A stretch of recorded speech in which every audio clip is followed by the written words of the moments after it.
Yeah, let me get out of this too. I'm taking it off of this, and then I'm taking my ringtone. Okay. Hey guys, as you can see, we are off campus for today's The Empower Hour. Hanifah and I, but we're still here. You know, we're still here like clockwork to come to you guys each and every week from 2 to 3 p.m. with impactful topics of discussion that affect our everyday lives. I'm gonna hope to get through this without much interruption in the background because I have my grandbaby. I'm babysitting today from home, and my 1-year-old grandbaby is somewhere in the corner playing, but she can get a little rowdy, so bear with us. Hi, Princess. I am Alqamar. And I'm Hanifah.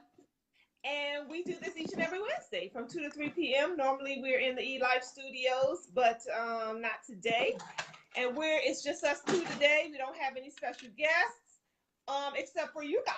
Of course, you guys are always our special guests each and every week. And we're hoping that you will join in on this hot topics of discussion today, because that's what we will be conversing on. All the hot topics that's going on is mulling around in the community these days. So we need your help with that. Hey, JJ.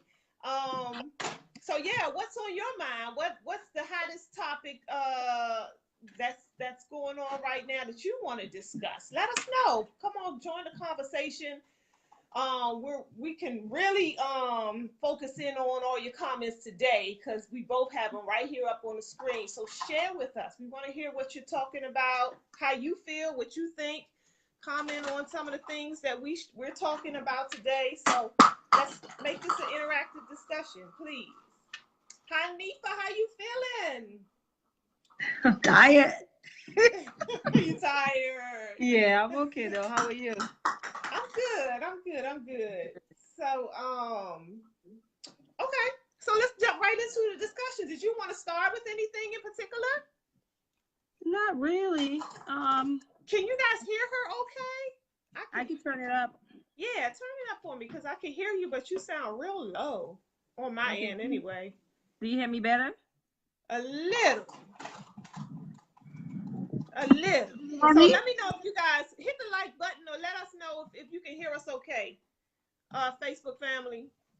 And share the screen, please. Oh, give me a second. I'm going to do that on my other end too. I want to share this. See if we can get some other folks in with this conversation. Is there anything that you wanted to start with, Hanifah? Not really. I've kind of been out of the loop. Oh, I hear you better now. You hear me better? Okay. Yeah. I've sort of been out of the loop with what's been going on because I've been hibernating. You been what? Hibernated. Hibernated. I've been hibernating. So, sharing the conversation. No, I'm just sharing as we're talking. Sorry. Yeah. So me too. So okay. I just want to share it on my mainstream because we're coming to you live on the Empower Hour page. Let's see. There's a few things that I have on the list that I had wanted to mention, but something that came across my stream recently. I don't know if you caught wind of it, where they found this 11-year-old boy. Actually, that's one of the things I had. Well, I have like a couple of things, but that's one of them. You're going in and out for money. You going? Let me see if I can turn. If I need to turn my pad up. Oh, that might be what it is. Okay. Let's say it again. You mean the one that was dancing for money in New York? Yes. Mm-hmm. The 11-year-old boy dressed in drag, in a bar, a gay bar, dancing for money. Yes. I mean, wow. He has like he has a following. I think he was introduced to RuPaul not too long ago, and I think RuPaul is the one that kind of propped him up a little bit, drew some attention to him. I saw an interview before, prior to this video. I saw an interview with his mom, and they was just having a conversation about him. They interviewed him Oh, as well. Yeah, they after interviewed him as after the well. after this whole thing broke. No, no, no. This is before. So when I saw Okay. the video, I said, I think this is the same little boy I just watched the interview about. And then I went Okay. in and I looked. I think he's Desmond is amazing or something. That's his name. And so I was like, oh, it's the same kid. So that was prior to the video. So he kind of has this like almost celebrity like following already. And I think that at some point he went to like a drag show and RuPaul brought him up on stage. And I think that's when he really got some big exposure. And then this video came out recently. Yeah, I mean, it makes you Yeah. wonder who puts their 11-year-old son that dresses them up as a woman, takes them to a nightclub, a gay nightclub, and allows them to dance on stage for money. Right. What is this about? I mean, anybody else want to chime in on that? So I heard a lot of the people, that was commenting on the initial story was just sharing how it's if it was the other way around, the parents would be, the child would have been taken for right. what do you call it, honey? Where they take your child for the, child abuse CPS. or what? Yeah, Child Protective Service. Yeah, and they take them for, because it's a child, 11 years old. So, talk about inappropriate. So I just thought that was like, wow, it got a lot of attention. It definitely did, because I don't know that I've seen anyone. Well, there are people that probably have, but the comments that I've seen, I haven't really seen anyone condoning it. Right. Yeah, I haven't. Everyone is like 11 years old, and then you see them throwing the dollar bills up there at him. Yeah. Like it's. Well, clearly there was a lot of people in the room condoning it. In the club. Oh, right, of course, right. And they said that nightclub has like a what do you call it? They have a rule of no cameras. Yeah. Camera from you. That was another thing. They thought they take everybody's camera at the front door before you get in there. Which I thought when I read that, I was phone. like, their phones, right. And once I read that, I was like, that's even scarier to put your child in that type of environment where you can't even have any proof. A digital proof of what happened if something is to happen, because the security there, and somebody actually had a story broke because somebody had snuck their phone in, and they recorded a small snip, wasn't even a long, about 45 seconds to a minute of this child performing on stage.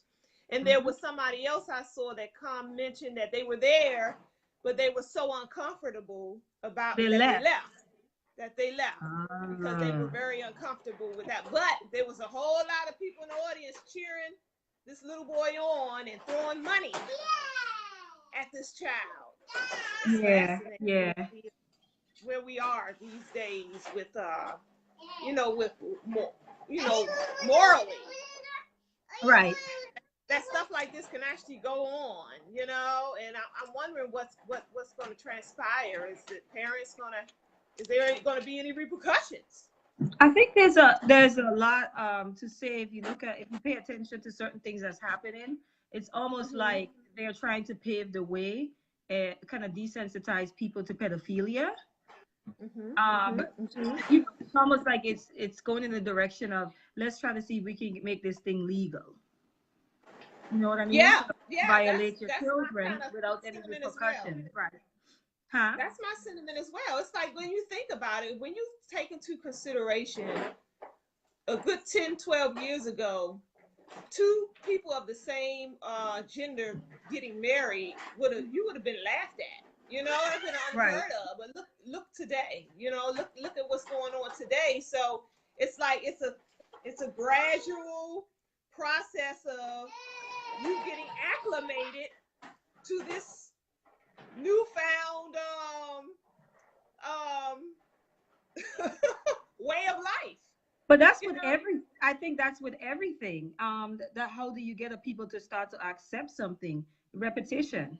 You keep pushing it, you keep pushing it, you keep pushing it, And eventually, I guess that's the way the mind works, Mm-hmm. especially when you're not guarding your mental space. Mm-hmm.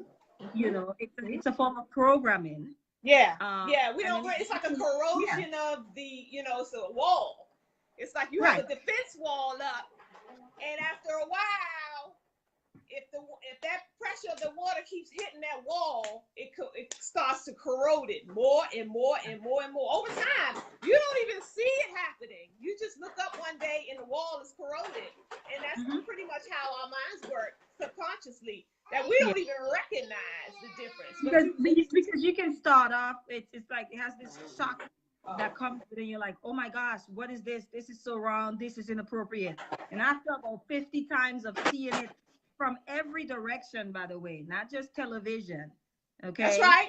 Right. You can Good go point. out and it's on the bulletin boards, the literature, the magazines, it's everywhere. Propaganda, that's how propaganda spreads. Anything, any agenda that you want to push, it has to come from all directions. So you're gonna find it in the education sphere, you're gonna find it in the religious sphere.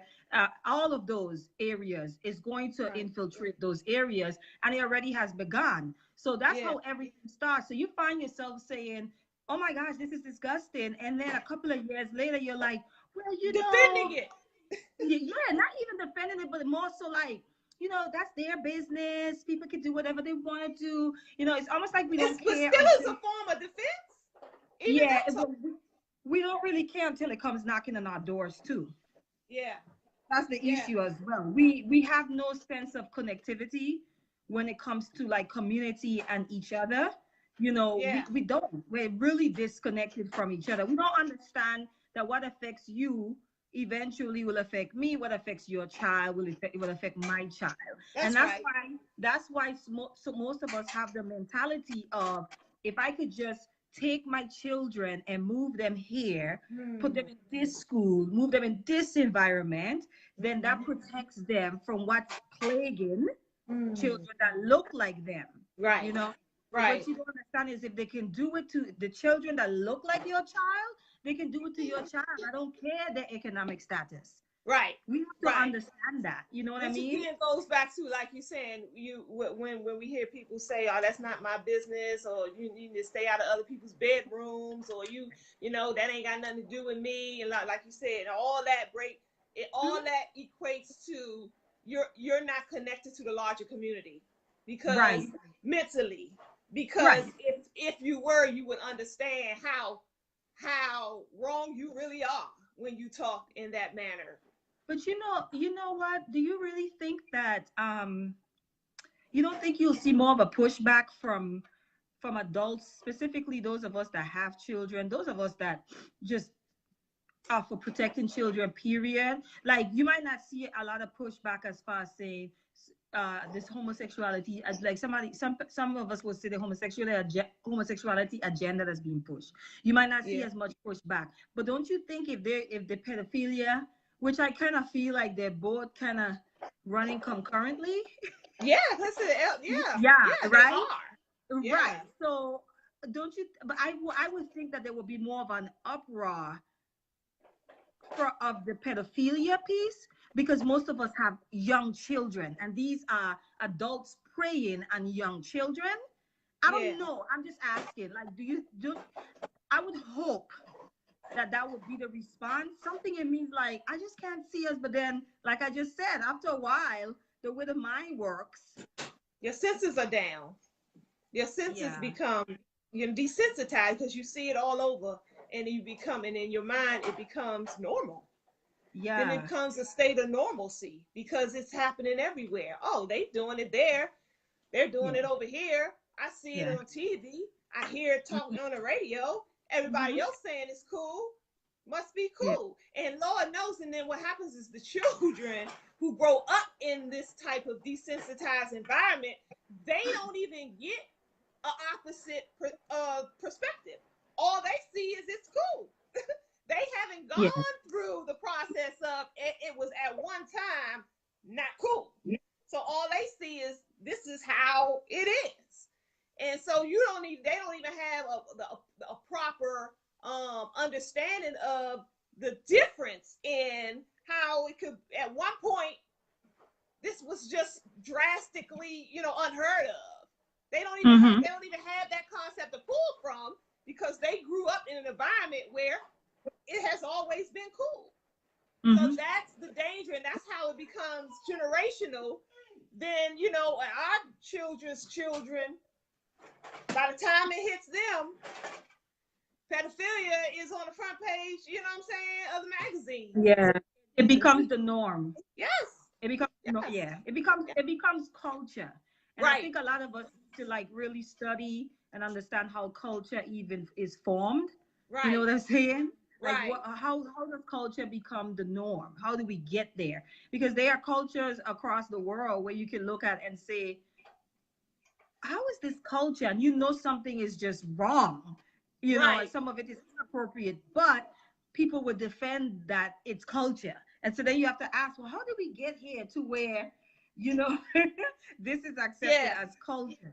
And you'll always find throughout the process, there were voices that were standing against that particular thing, and they were drowned out by the majority. Yeah.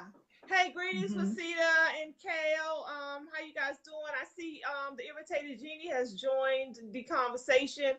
He said, we won't fight.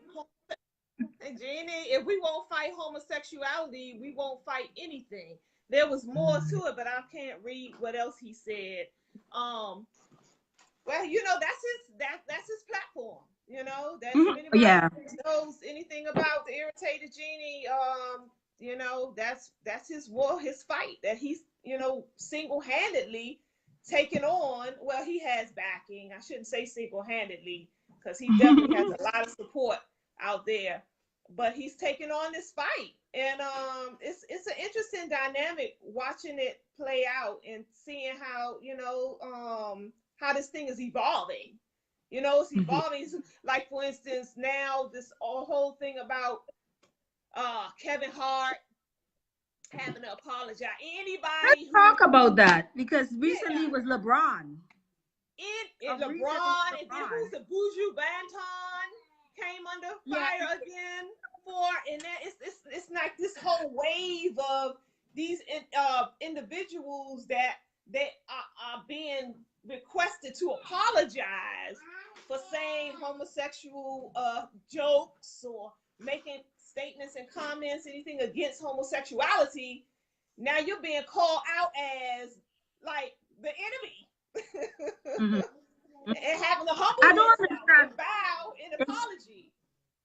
Right. Because my thing is, if you can crucify a heterosexual person for not agreeing with your lifestyle, it's okay for you to crucify them and create this whole cancel culture around that person's brand, that person's media, that person's like their media appearances and all of that. If you can do that, so then why is it that someone can't say, I don't agree with the lifestyle and this is why? I don't understand that part. There's definitely some one-sidedness here, and there's also some an attempt to muzzle free speech as well. It's very, very clear. It's very clear because of recent, and what was LeBron's had to do with the Jewish community, right? Was that LeBron? I'm not sure. I'm not familiar with that story. LeBron is recent. He's recent. Okay. And I think the Jewish community got up in an uproar. Now I have a different perspective on that, because I'm just like, you're talking about lyrics and rap lyrics and stuff, and I'm like, where's our uproar about these lyrics that demean our culture, demean our people, demean our women? Puts our men in a position to where they have to act outside of themselves to be accepted as a man. I mean, where's the uproar for this? You know what I mean? But the Jewish community is like, no, you need to apologize for this. But what we do is we bop our heads to the stuff. You know what I'm saying? We bop our heads to it. And it's okay. Yeah. Meanwhile, the leaders of other nations are taking steps to keep this type of music out of their entire country. Yeah, I saw because Russia they did that. understand the detrimental effects it has on the people. So China a China. few months back had Mm-hmm. mentioned something about rap music, and Mm-hmm. they were kind of censoring rap music in certain rap music in their country because of the language, because Uh-huh. of and then here's Russia. Mm-hmm. Vladimir Putin just mentioned recently, like within a week ago, that he's doing the same thing. He said it's the what he called it. He said it's the degradation of a society. It adds to the degradation of the society or something along those lines. Mm-hmm. Rap music. So there was some Russian young guys that picked up the rap music and was, I guess they were rapping it in Russia or what have you. And he decided to censor it. And here we are over here in America where anything Mm-hmm. goes, what I'm saying? Wide open, anything goes, even have cities named after sin. And we are feeding our children this type of music and defending it and actually, what I'm saying, just absorbing it in every way. Calling each other bees, the N-word, it's all violence, it's all disrespect to women. I mean, you name it, drug, glorifying the drug, trade, and I mean all that, you name it. Anything that can be derogatory to an individual, Mm-hmm. we dance to it. Right. It becomes, a part of who we are. Right. What's your thoughts? And these people, we elevate these people to celebrity status based on that, the music that they're putting out. Something is fundamentally wrong with us if we can do something like that and justify it. And justify it. You know And what I'm don't saying? recognize the effects. I mean, you can look around and see the effects that this has. I said, I made a mention the other day. I said, I bet the rap executives work hand in hand with the private prison executives. They work hand in hand. I don't think we realize and we recognize the influence music have on our lives, and especially us melanated people, because we're people of the drum. Music is part of our soul, our being, our culture. And we know that. Yeah. We know so that. Yeah. You use them vibration frequencies, because we're all energy. That's all we are just energetic beings. And so you use that vibration frequency and the beats, which is, oh my gosh, you know what I'm saying? If you could just tune the sounds out and just, the words, and just listen to the beats, you in heaven. You in heaven. All the music that we produce. Yeah. But as soon as you put the message on top of that in vibration and frequency, and it's going into your psyche, it's damaging. It's corroding morally and everything. And there's not enough pushback on holding our artists accountable. Now, I will say there are plenty of other uh, music out there. The thing is, you have to search for it. Unfortunately, it's not mainstream. So if you really want to hear some positive music, you can find it. It's out there. But I think the issue is that you have to look at what's made mainstream. And then you have to ask yourself why. Because if there's all this other music out there that's not glorifying that type of lifestyle, that's not demeaning our woman, and in fact is actually lifting them up to the status that's rightfully theirs, Right. Why is it that mainstream pushes only this? Then you start going on the rabbit hole, of course. So yeah, you have to ask yourself why is this mainstream? Because there are other music out there that does the complete opposite of that. In fact, right. that lives, yes, right. It lifts your and why vibrations. Is that so popular? Right, that's what I'm saying. That's the questions we have to begin to ask. Yeah, and then because when we start asking those type of intelligent questions, critically thinking, you come to the conclusion, it's like who's who's benefiting? Who's And benefiting not from, just, go ahead. who's benefiting from it from putting all this type of damaging music on Front Street when you have all other types of music that is not so damaging that they never push. Why now? Why But is not that? Where's the balance? right. And I think as you know, we talk about supporting black businesses a lot. Um, supporting ourselves, elevating ourselves, lifting ourselves up. We need to remember, just like the type of music that we're looking for. If you're a person, you look like, I know for a fact, sometimes if I could look up one song, right? And it's like this positive song, and I can go under that video, and there's a ton more other sisters or brothers that is provide or given that type of music. It never fails, okay, on YouTube. But I think the part of it that we miss is that we allow mainstream to tell us what is good and what isn't. We allow mainstream media to tell us this is what you want to rock to. We kind of, we always feel like we have to go with the flow. And so what happens is you'll listen to the music, but you won't promote it. When I say the music, I'm talking like the positive music. We need to start promoting more of that. Good point. Good point. We have a responsibility in that. So most of us who listen to positive music, we just rocking out to it individually in our own ear. We're not sharing it. We're not promoting it. We're not, we're not encouraging. Yeah, like we're not lifting those artists up as, yeah, this artist is dope. Y'all should hear them. You know what I mean? Yeah, good point. I agree with that. And I think we do. We tend to do a lot of complaining, but that's it. We complain and we gripe about it, and then then that's the end of it, until it's time to complain and gripe again. And then that becomes habitual. We get into a funk of doing just that, and nothing comes of it. But like you just said, when we are reminded that there are things we can do. I think one of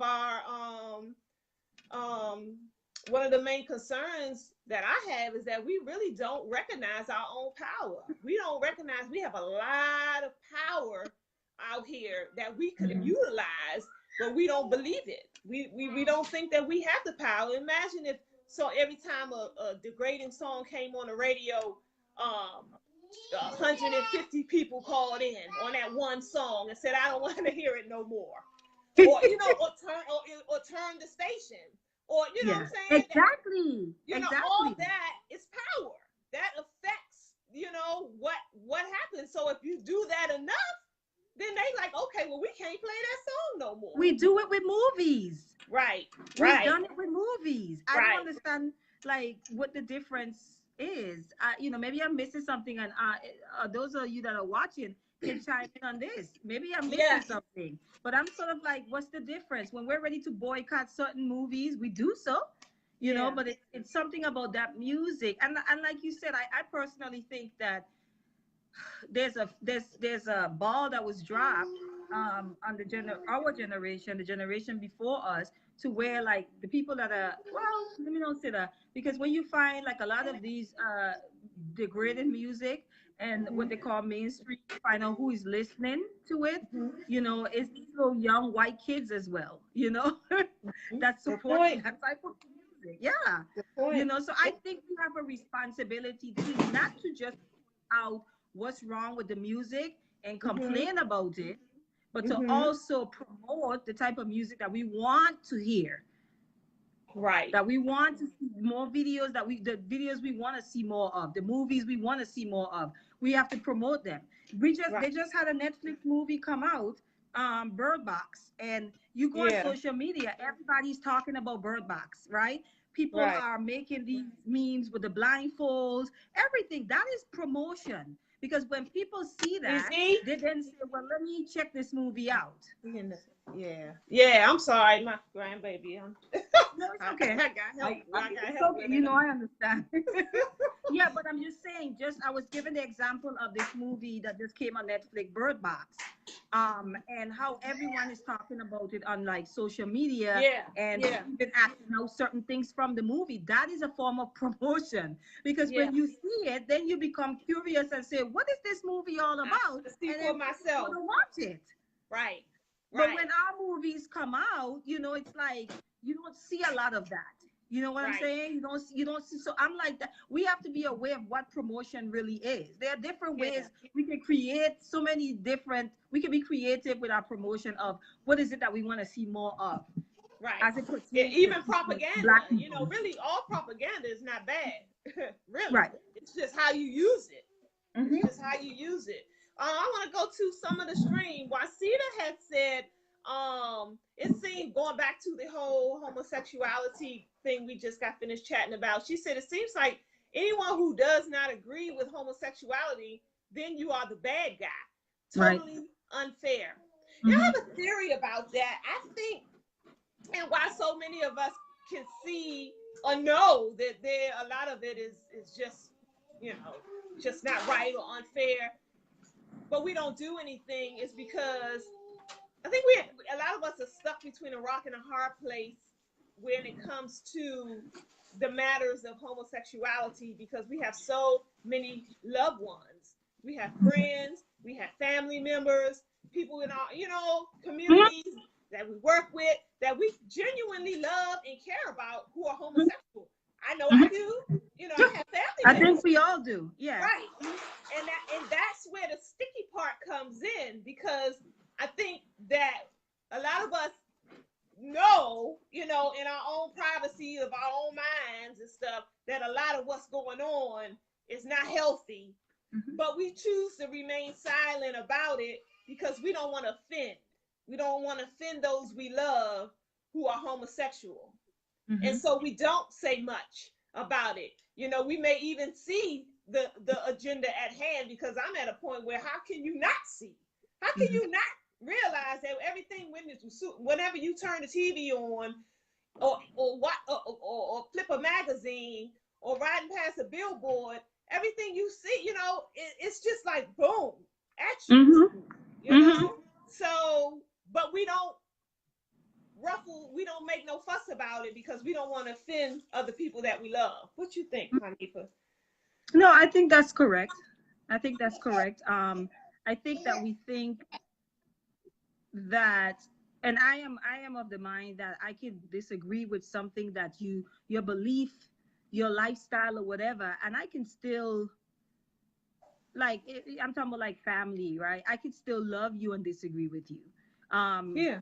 I think, yeah, I think we take the extreme route. I mean, you and I talk about it all the time. We're talking about this particular lifestyle, but even in our communities, almost like we don't know how to disagree and still love each other. Good teaching. I That's agree. that's something That's that the that problem. that yeah, that's a problem we have, period. Mm-hmm. I think we think it's either or. Yeah. It's very black and white. If you don't think like me, or you don't accept what I'm saying as fact or as true, like a homosexual might say, I was born this way, and you might say, or I might say, I don't necessarily think that someone is born that way. Then they say, well, we can't be friends no more because you don't see it the way I see it. And I think that's Mm-hmm. silly. Right. But we have that across the board in our community. You can look at social media and look at the conversations. You can go to YouTube comment section and see how we attack each other just for a difference of, interpretation, perspective, like we literally attack each other or Yeah. cancel each other out. So I think it is true that oftentimes people are like, because they think it's either or. They think that if I say I don't agree, then my cousin and I, we can't be tight anymore. And I don't Yeah. necessarily feel that that's true. Yeah. Yeah. It's an interesting dynamics. I totally agree with you about how we do each other. We'll dismiss each other altogether. I've seen where people are literally like block one another from their pages, which is, their life, their online life. I don't want you in my life no more, because We can't be friends anymore. we can't be friends anymore because you don't think like I think.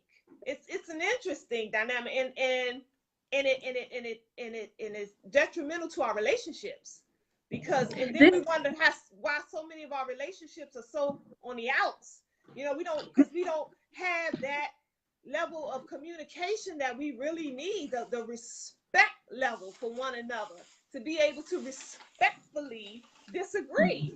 And even if the conversation does get a little heated, okay, that's emotions. We are emotional creatures by nature. Okay, that's fine. That'll happen sometimes too. But like you said, when you get to the point of extreme, where I can't deal with you ever again in life, I don't want nothing else to do with you. Don't touch me because I might catch what you have. It's a level of intellectual immaturity. It's a very juvenile approach to take to having intellectual discourse. It's juvenile. But honestly, you got to think about this. If you are, let's say you're researching something, right? Let's say you have to write the paper or something, or just in general, you're researching something, and if you just focus on tapping into those sources that agree with your way of thinking already, how thorough are you? How thorough are you? It's an imbalance. Yeah, because you're finding people who already agree. You're not finding people who disagree to be able to look at why they disagree and maybe even debunk some of that, what they see as truth, or just look and say, I never looked at it that way. You know what I'm saying? And most people, we flock to things that are already in alignment with the way we think, the way we believe, the way we live. That's usually how that works. Right. Because I remember being, in the church, and there was a lot of fear around certain literature. You can't read this because it's of the devil, and people genuinely felt that way to the point where you couldn't even have the literature in your house because it you can bring demons in your house or whatever. And once I kind of left that environment, I mean, some of those books I didn't really care to read, but some things I still went out there and read it for myself. For yourself. You know what I'm saying? And now it may still bring you back to where you were at anyway. You may still stand on, I still believe that way. Right. Or it might shift you to where you're like, you know what, because now I'm hearing this other part of it. Right. Yeah. Yeah, because how do you even know that your perspective is the most balanced one? How do you know if you only have one part of the whole story? Because your ego tells you so. I mean, it's like, how do I know that I am on the best path if everything that I'm the path that I am on is just, I don't know no other way. You have never traveled down the other path, but your path is the best path. How do you know that? Say hi, Zizi. Say hi. Okay, you gotta get down now. Camera, huh? Let me read what Stephanie said. Okay. Why we can't see? I'm trying to see why we can't see more. I know. I'm on my laptop. She says, I'm still going to suggest there be a monthly discussion about the homophile agenda in giving families tools to deal with family and friends, etc., who are in this culture of death. Literally, you're dealing with exceedingly fragile people, which is scary for many families. She said, she went on to say, there's an eerily similar pattern with these supposedly strong men speaking their minds, standing their grounds, then apologizing. I guess she's talking about those who, in the media. We underestimate the crazy. Guess it's silly to consider that LeBron, Hart, and others are part of the propaganda tour. Has the same impact of taking the baddest, most respected in the community, public lynching with the intent of placing fear in the backs of the minds of the Black community. And what concerns the Black community ultimately is a concern across all communities. Okay. Yeah. Well said. Oh, she was saying, Rashida said LeBron played a rap song that talked about Jewish money. Yeah. Recently? I didn't hear anything about that. That's recent. Yeah. That's recent. And they made him apologize. Yeah, they asked. That's why I brought up the music part. As far as like, where's the apology? Where's the apology to people that look like you and I? That that these songs demean, all day, every day. Where's my apology every time they call me a B? And every other sentence. But I Yeah. think as Black people, we've learned to lie down and take stuff. You Right. know, up to a sense of believing we're deserving of that type of treatment. That's You deep. know, That's yeah, deep, Hanifa. yeah. This is how it's always been. You know, and it is what it is. That's the attitude most of us have. Right. Okay. Here. Here, go to Auntie BB. Family, I'm working here. You know, I'm working with y'all and her at the same time. Let's go into something a little different. What about this government shutdown? We're 5 days into the government shutdown, and there's This no is about end in sight. Trump and his wall. Huh? Yeah, Trump and his wall. So there's no end in sight. Looks like, you know, everybody's went on their holiday vacation, and from what I'm hearing, there's no real serious talking right now going on to reopen it. And Trump is standing firm about wanting this wall. Did you see the there was something going around about they started a fund, like a GoFundMe. Yeah. Right. They And did you see raised how like much people $7 were million. yeah, how much people were already donating? Right, right. But from my understanding, they don't have to give that money back. So what happened? So there was a private citizen that took it upon themselves that they were going to raise the money to build the wall. And so this, what Hanifa's referring to. And so from what I understand, again, that's another story I don't have a lot of in-depth information on. But from what I understand, there was a lot of people that joined in on that GoFundMe, and they raised over $7 million, private citizens, to build a wall on the border.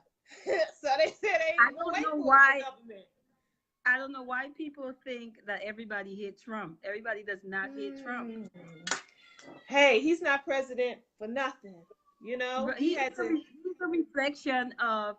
He is a reflection, the product of America. I don't know why. Reflection and product of America. Yeah, we want to focus on this one man who genuinely support him and some of the stuff that he's trying to push. It's a real thing. And that when I saw that, I'm like, yeah, you see, people are actually donating to this. Yeah. And there are other more serious causes that don't even get that much donation. Yeah, that's real talk. That's real talk. He just don't have the backing of white America either. That's not. He does not just have white America backing him up either. No. You know, the people they were a lot of people I was hearing saying when it came out that he had 30% of the black vote or black people backing him, and people like, nah, no way. Like, okay, y'all keep thinking that y'all the only ones out here that hate a Donald Trump, you know? No, he got a lot of people, blacks and whites, that's supporting him in his agenda. You know what they're doing? They're using the working class against the poor. Yeah, that's what they're turning the two against each other. Well, Trump and they're turning the two against each other, which is just a distraction. Because what you don't realize is the ones who are up there in the 1% and so forth, who's really running the country is really the issue here. You know, right. But it's divide and conquer. That's right. Always have strategy. Always has been. Nothing never changed in that aspect. It's always been that way. But they're brilliant. They're masterminds.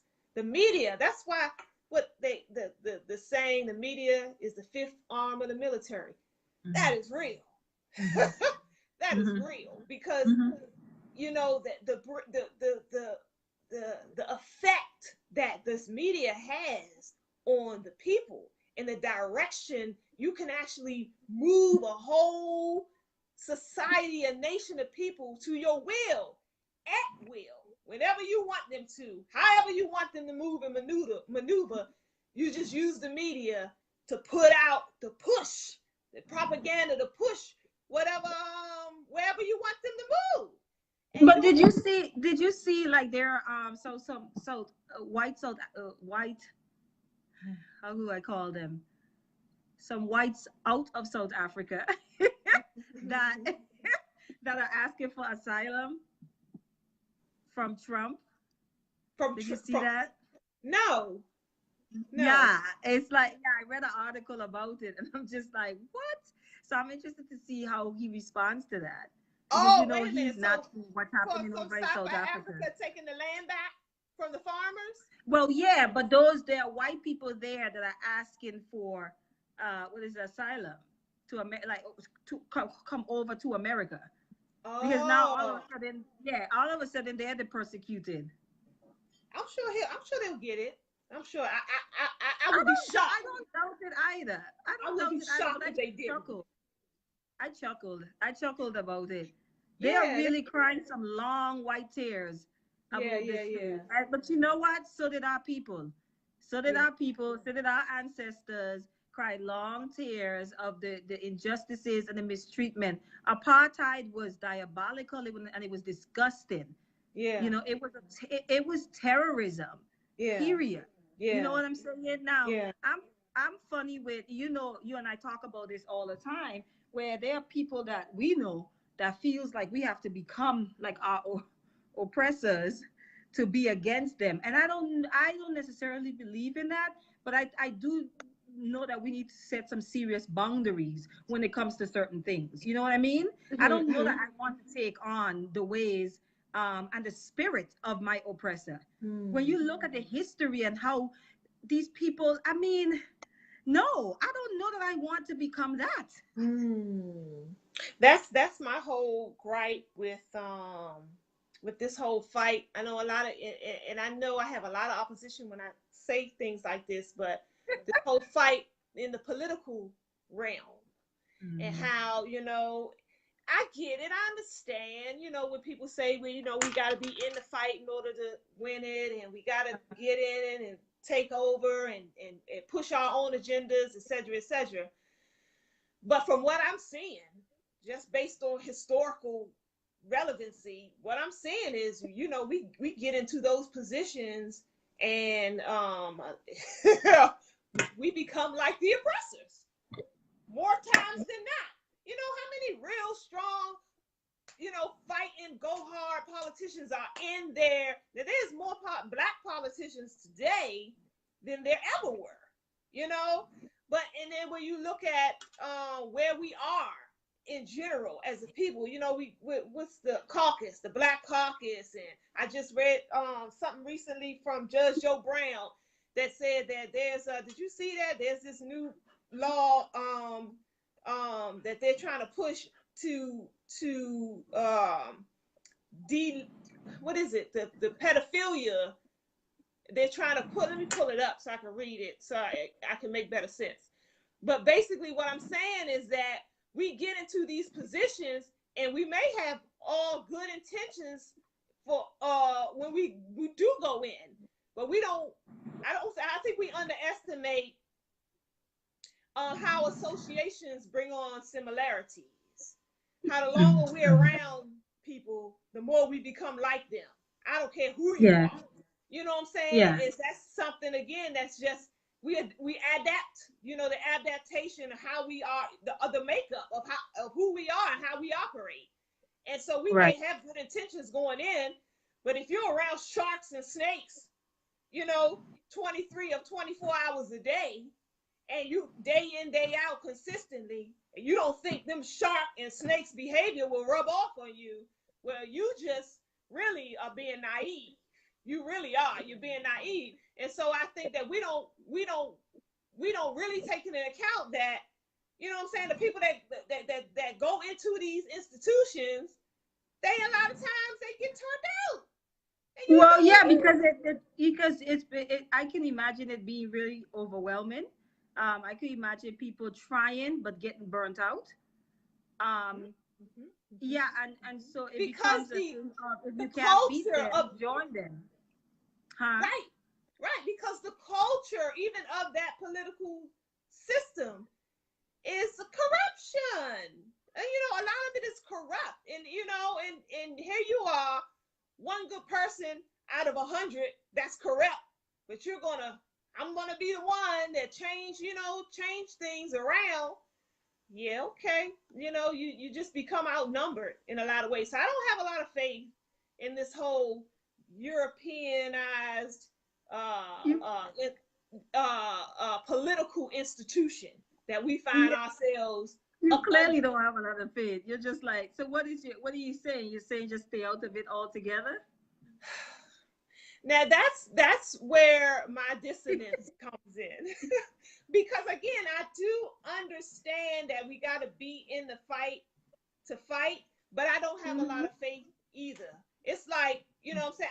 I prefer to spend more of my time, energy, and effort building our own. You know what I'm saying? Okay, so we're gonna have we're gonna be in a political system. Why can't we be in our own political system? And why does that always seem so far-fetched? Why is that conversation not even on the table? Why do you know what I'm saying? Why do we not even attempt to even be self-sufficient and be independent in our own way, in that way? Because history tells us that if we attempt to do that, we will not be left we'd be left alone. We won't be left alone. But when we attempt to do it, we're not left alone either. No, that's what I'm saying. No, I'm saying history tells us that to attempt to do that, we know we're not going to be left alone. So then what happens is we are crippled by fear. And so therefore we do nothing. You know what I mean? Because if you are anyone, you could have any form of reference from history where you have Black people that try to get together and do something. I'm talking about something big on a large scale, okay? Where you will have sabotage. I mean, we could just talk about the Black Panther Party alone, you know? That wasn't too long ago, you know? But, you know, there's going to be some infiltration.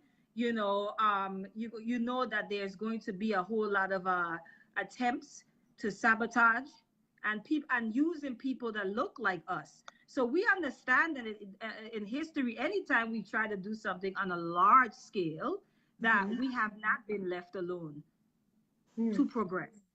You know, so I think a lot of people and you will hear we have these conversations all the time, Alqamar. You could hear in different groups where people be like, they're not gonna let us do that. It's a lot of they're not gonna let us do that. We still have this sense of being owned. Yeah. Nobody's gonna let me. They're not gonna allow me. You know, like, yeah, you need permission to do something that should come natural to you. It's deep. Right. But any type of change that has happened, like I'm a person where I'm like, do we need to start talking a lot more about debt? I'm not talking about DEBT. I'm talking about DEATH. Death. Because when you talk about movements, we fear death. That's why why we stay so enslaved. But a lot of these movements, to die. Yes, a lot of these movements that have brought about change. You know how many people had to die for that to happen? And I don't think we put that into perspective. Everybody, and the self-preservation and preservation, which is a part of human nature, I get that. But I'm just like, there's a shift in your mindset where you have to know this is way more important, you know, for the generation that's going to be following. And I think we got to get out. This is a lot of what we're trying to do is not for us. It's not like we just have to accept that. Right. You know, and a lot more of it is not even for our children.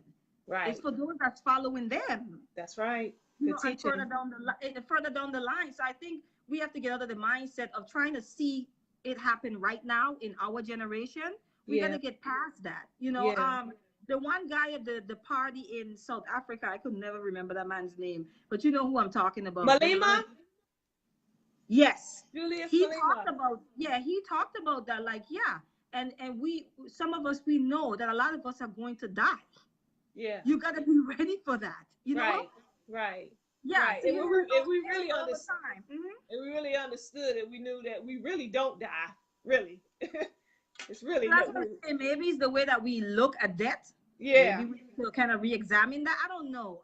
Yeah. Because I know I know for a fact when I used to be in the church, I would say, you know, as spiritual as we are and as heaven bound as we think we are, and as much belief as we have in the afterlife, we tend to not ever want to be on the front line. That used to blow my mind. Good teaching. Those people be the first to be on the front line. Like, you're like, well, there's a life for me after this. If you really believe that, and all the things that you that is taught that comes after this life, if you put the beautiful things, but you're afraid to go. don't you want to see those streets of gold? You rather stay here and struggle. Yeah. Don't you want to go? Don't you want to go and decorate your mansion? Like, what? Your 20 virgins? So what is it, 60 virgins or whatever they say? What is holding you up? Because when you talk about it, that life is better than this life anyway. Come on now. Come on. What's the problem? Yeah. I want to read real quick because is this what Judge Joe Brown said that kind of was added to. I think that's the Equality Act. Is that what it's called? Yes. The civil rights. Civil rights. He said Judge Joe Brown sent out a tweet on the 21st of December. He said, people, be aware of the toxic proposed amendment to the Civil Rights Act of 1964, H.R. 2282. All members of the Black Caucus, save one fortunately, are supporting it. LGBTQ has been lobbying for this bill. It would effectively decriminalize pedophiles engaging in sex with children. And again, I wanted to mention that to go into the point where I say, here's the Black Caucus. Here's the Black Caucus are supporting this bill. You know what I'm saying? So it's like, again, it goes into, we're not super people that have this barrier, a melanated barrier that you can go into these European institutions and not get tainted, by all the corruption and all that comes along with it. You know what? We are so desperate, Black people in this country, that we settle for crumbs all the time. And I think the way that they get these things past us is they give us enough to make us feel like we're getting something. And in the back end, we're still being destroyed.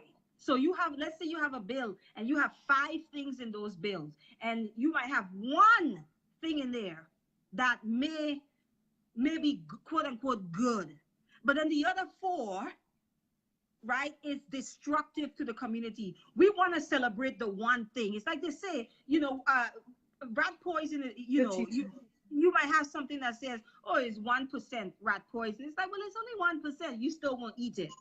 You know what I'm saying? So right. They give us just enough, and we fall for it every time. And that's why a part of like us getting to where we're not, because poverty isn't just a condition, it's a mindset too. Yes.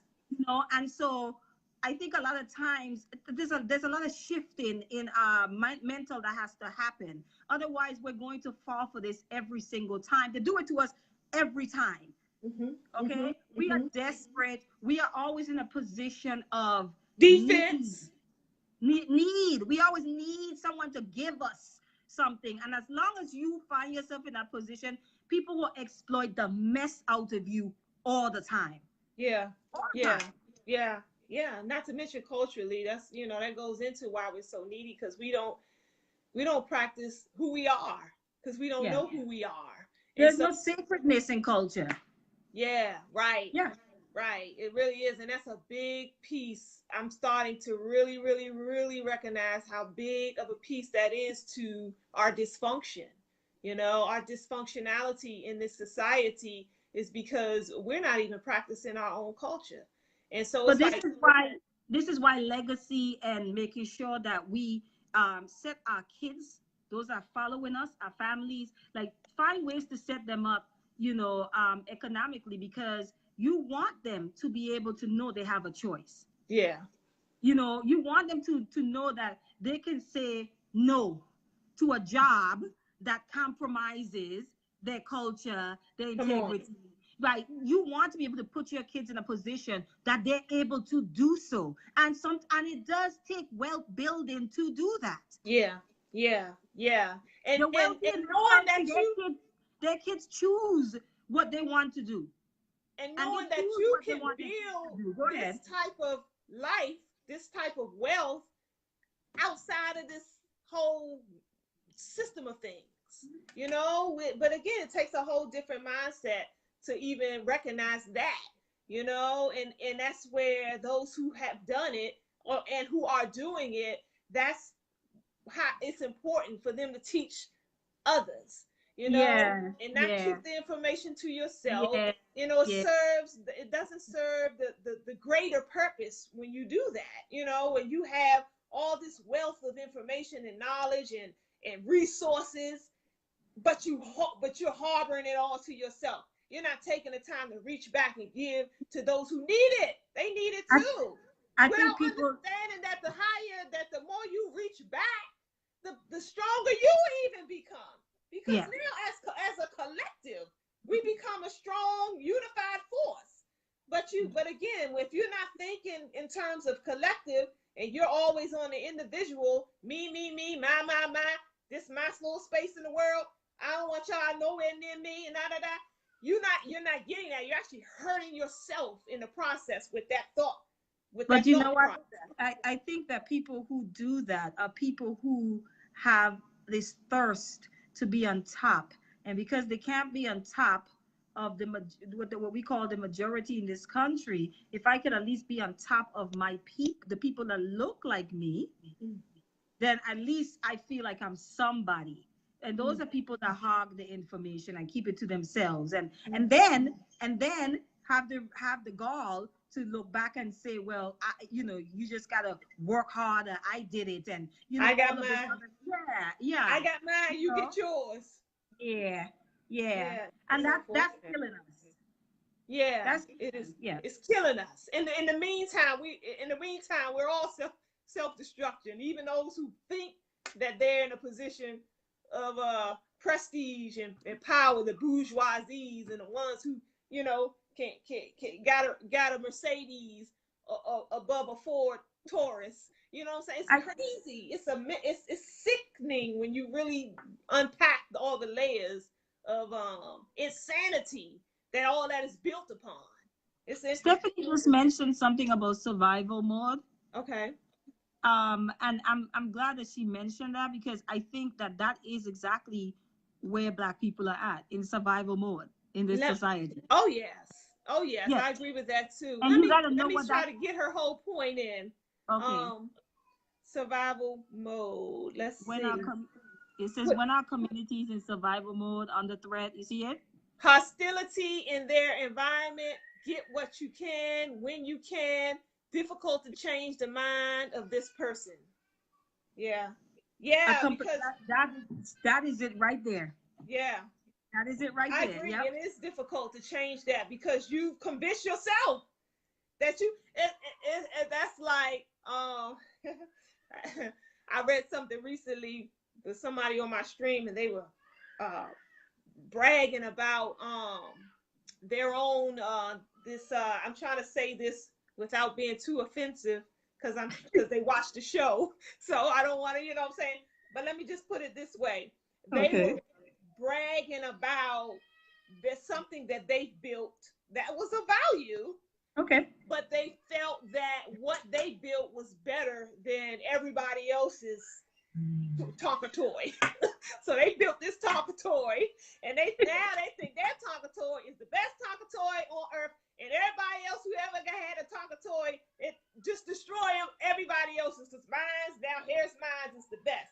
And that way, that illogical, egotistical way of thinking about things is destructive, because you really get in your own mind and really believe that you have all the answers and the greatest idea, and you can't even see how other people's ideas can add to your Tonka toy. No, it does. You can't see that. You can have it even better and a bigger and all this, but you can't see all that because you're so stuck in your own egotistical, self-desirable way. But you know what? That's exactly what we're talking about with survival mode, because you're coming from a mindset of scarcity and lack. Period. When you see us conduct because we're in survival mode, there's always this sense of lack. And so what happens is, when there's lack, it breeds this competition that is not necessary.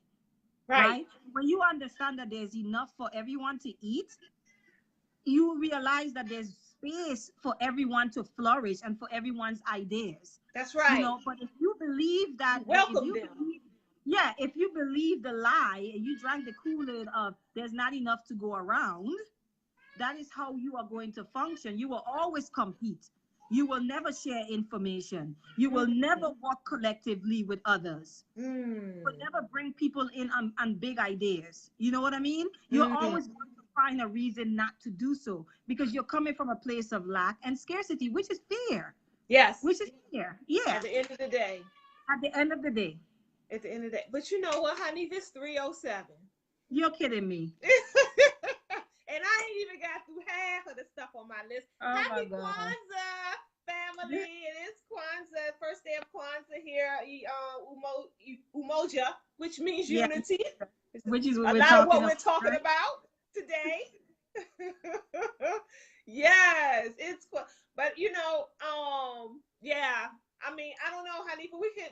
What you think? It's way past our Empower Hour. And my grandbaby is crying in the room because I think she wants to get out. You are also on babysitting duty. Yes, so I am. Please go take care of your priorities. Yeah. Well, family. But this is fun. So next time, yeah. You know, what are we doing next time? I think it's something on relationship, right? I have the list, but it's on my pad and we're using it. Yeah, me too. My notes are on my pad too. Yeah. Okay. But there will definitely be. Go ahead. I was gonna say it's definitely something interesting next week, I'm sure. Yeah. Thank you guys for tuning in. And if there are certain topics, because we're going into the new year, certain topics that you guys want to see us touch on. I know that one of them we had a religion friend or foe one, and a lot of people tuned into that one, and we did say we're gonna do a part 2, so we are working on that because we want to have different people on the panel. But if you have ideas and you know things that you want to hear us discuss, guests, you know that we could bring in, just shoot us an instant message on the Empower Hour page, or you could just leave it in the comments and just let us know. Because we're always looking for different ideas, you know? No doubt. Always, always. Yes. And this is a great time to do it too. Thanks for that. And subscribe to our channel. Yes. We're on YouTube as well. So those of you who can't catch us live or you want to share the link with somebody who may not be on Facebook, we do have a YouTube channel. It's under Miss Free the People. That's MS. Free the People under YouTube, and you can catch all our past episodes right there. Okay. All right. Until next time, family. I gotta go get this baby screaming. Bye. Take care of each other out there. Peace. All righty. All right, Hanifa. Bye-bye.